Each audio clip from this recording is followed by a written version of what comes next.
Assalamualaikum warahmatullahi wabarakatuh. Perkenalkan, nama saya Muhammad Halim. Kali ini saya akan menjelaskan tentang hakikat demokrasi.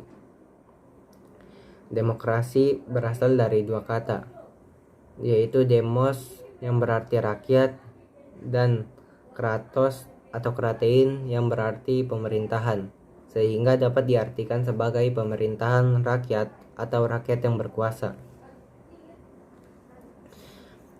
Menurut pengertian demokrasi menurut para ahli, menurut Abraham Lincoln, demokrasi adalah pemerintahan dari rakyat, oleh rakyat, dan untuk rakyat.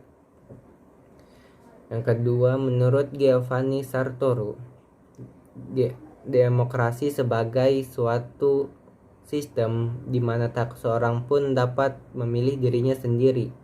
Tak seorang pun dapat mengidentifikasi dia dengan kekuasaannya. Kemudian tidak dapat juga merebut kekuasaan lain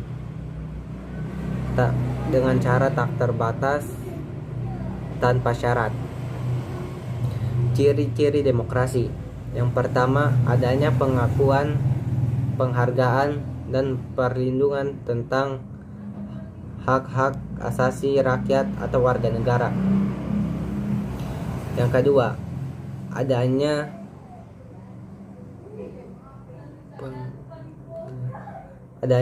pemilihan umum yang bebas, jujur, adil untuk menentukan atau memilih pemimpin negara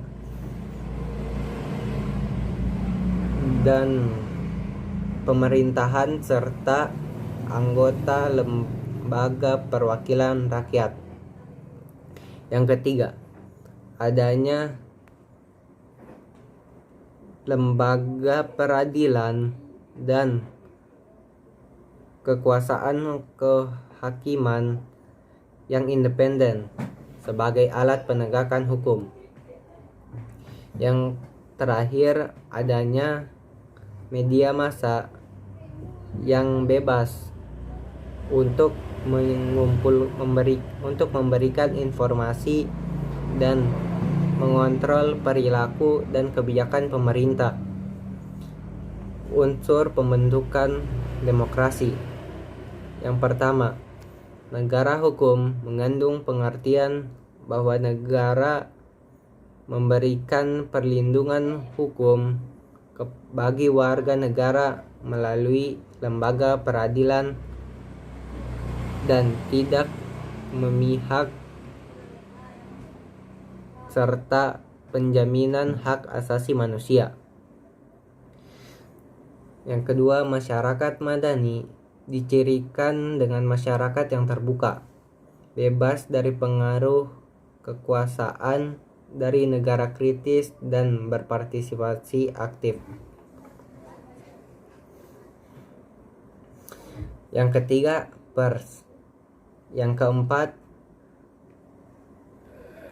infrastruktur politik yang terdiri dari 5 komponen. Yang pertama, partai politik.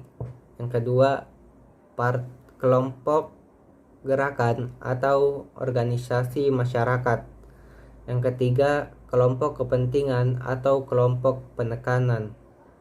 Yang keempat, media komunikasi politik. Yang kelima, tokoh politik. Macam-macam demokrasi. Berdasarkan titik perhatian, demokrasi terbagi menjadi 3. Yang pertama, demokrasi formal. Yang kedua, demokrasi material. Yang ketiga, demokrasi campuran. Dilihat dari cara penyaluran kehendak rakyat, demokrasi terbagi menjadi 3. Yang pertama, demokrasi langsung. Yang kedua, demokrasi tak langsung. Yang ketiga, demokrasi perwakilan dengan sistem referendum. Dilihat dari hubungan antar alat kelengkapan negara, demokrasi terbagi menjadi 2. Yang pertama, demokrasi perwakilan dan demokrasi parlementer. Sekian saja penjelasan dari saya, kurang dan lebihnya mohon maaf. Saya akhiri. Assalamualaikum warahmatullahi wabarakatuh.